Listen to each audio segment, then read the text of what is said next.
This is the Lone Crater YouTube. We hope this video helps. You'll start inside the CAD editor by adding a columns element with 2 columns. This is the only way to reliably place text beside an image.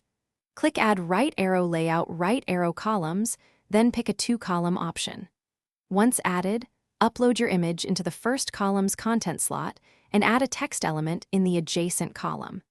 Make sure column widths match your design intent. For example, 50%/50% or 33%/67%. Now refine how the 2 pieces sit together so the layout reads like a single unit.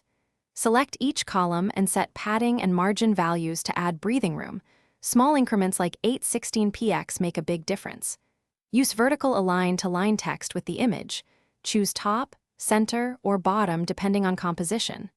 Then tweak text settings, size, weight, and line height so your text block visually balances the image. This ensures users scan naturally from image to copy. Finish by testing responsiveness and applying a final fix if things break.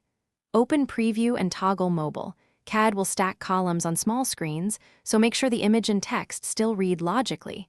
If not, set the columns to stack manually or adjust widths. To prevent layout jumps, apply a min height or a fixed image width. If elements overlap, increase the column gap or reduce text size.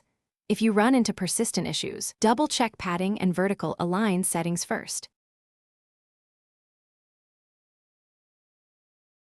Thanks for watching. Consider subscribing if we helped you.